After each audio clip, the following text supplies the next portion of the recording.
Hello, everybody, and welcome to my new trade recap of last week. So we had a break-even week. We're on the break-even point week for that week. So we took 3 trades, GBPUSD as first trade.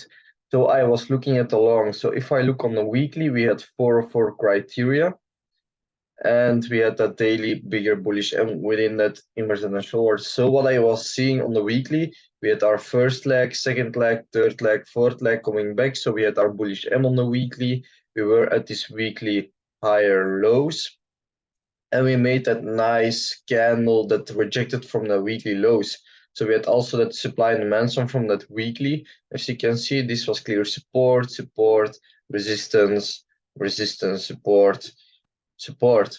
So we had a clear supply and demand zone. So we had all the criteria to take it to the long, because this candle wick was bigger than the close actually. So this wick is much bigger and came all the way back to the downside and closed all the way up to the upside again. So this was for me a bullish candle close.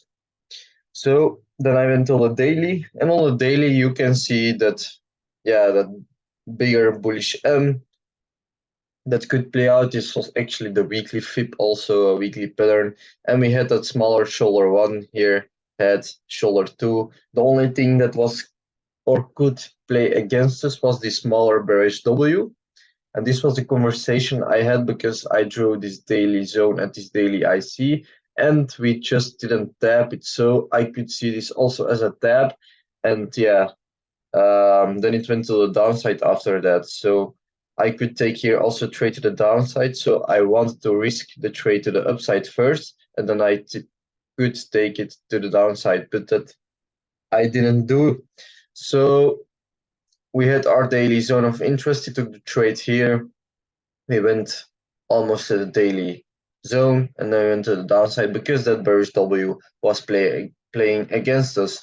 So I went till the 4 hour, and what I saw on the 4 hour was we had here our previous lower high against us. This was a lower high, this is the lower low, and then we broke it here with a small break, and then we had that bullish M. So I wanted to take it on that previous structure here, resistance, that could become support. We took it here, we went to the upside, I didn't break even because we had a daily IC against us, and then we went break even here, and then you could trade also the hedge because you had here from the daily zone that bearish W, so you could trade the bearish W also. So for around here, short here, like this. So this was my long. It could be your short, like this. Can take around 10 pips maybe to 32, like this, to the upside, and then you could take the trade here to that daily zone again for around 2%. So then you could take some partials out also. So yeah, this could be a trade, good trade, because you have also a 4 hour TP from the high to the low. Minus 27 got tapped, so you could take that hedge here, but I was too focused for a long, so I could have been more rational about that trade. So yeah. Then NZDJPY. On the weekly, what can you see on the weekly? The weekly was still bullish, so we had our low, high, higher low, higher high. You had that bullish M that could play against you. You had here the smaller shoulder one, had shoulder two with that smaller bearish W. So with that smaller correction here, impulse correction, and you had the fib that got touched. So from the low here to the high, between the 61.8 and 78.60, we got a rejection. So what I saw was the previous candle was moving very big to the upside and came all the way back. So the bears were still inactive, as you can see, and it closed very bearish. So I saw we had one criteria, which is the candle close and the supply and demand zone here. If I drew the weekly horizontal line, and you can see this is clear resistance, resistance, resistance, resistance, support, resistance, And if you look further, again, some resistance here, some more resistance here, resistance support. So it's a supply and demand zone, so I can count this as another criteria with us.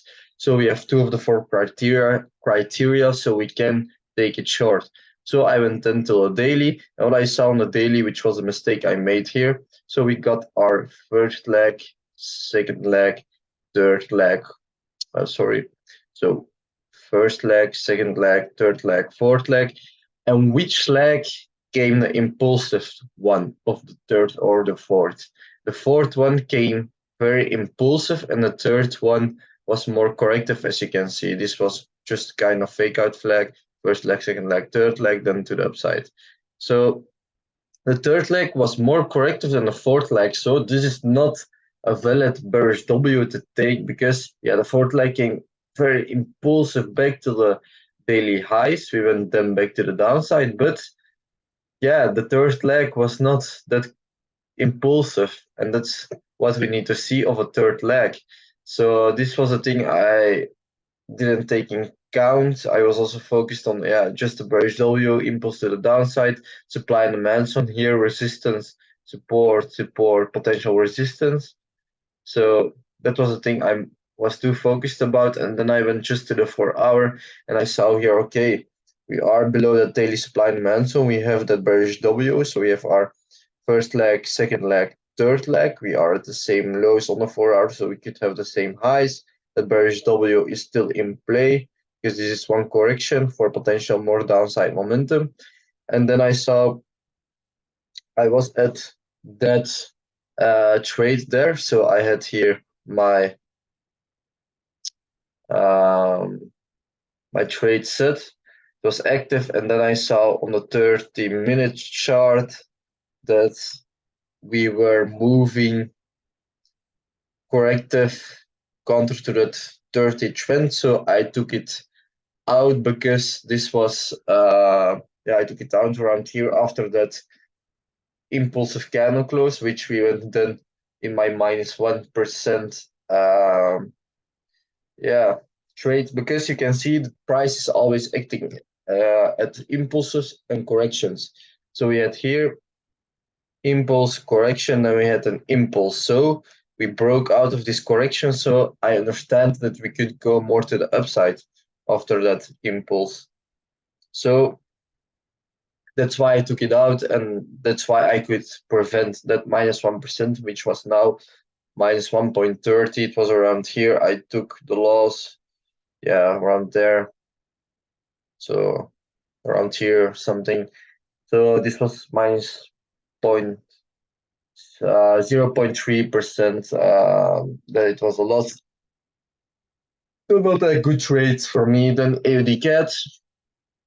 AUDCAD was a good trade. So if I went to the weekly, what can we see on the weekly? We had our here the bearish W that was in play. The fifth leg was already in play here. The FIP levels got respected here. FIP levels from here, the high here to the low. We were in our FIP levels, and we could go to the -27 of the weekly. So we had our candle also with us, which was not a convincing one, but the trend was bearish, and what likes the price to do in our bearish trend, it wants to go to the downside and not make that reversal. And we had that bearish candle close also. So not a clear candle, but it was red, and the market wanted to go to the downside. So it was for me a candle with us. So then we had also our supply and demand zone. We had here our clear support, then our resistance that could become, then here resistance, support, and then here again resistance. So our supply and demand zone was with us. Then I went to the daily, and what I saw on the daily was we had our daily bearish W. We touched our daily IC candle here. This was clear support. Then it could become resistance, which it did. Then I went to the 4-hour. And on the 4-hour, what can you see? We missed the first entry was the diesel trade. The first candle, second candle, third candle. Here you could set your limit to the downside. And then I was looking at that bearish W, first leg, second leg, third leg, fourth leg. We entered at these lower highs here, and then we took some profits out at 4-hour TP. And after that impulse, we received that correction. We went to the beginning of correction here, of that bigger correction, and then we went to the downside again. So this was a good trade, and it went then break even. So yeah, this was a trade recap of this week. So around the break-even point, I was trading that week.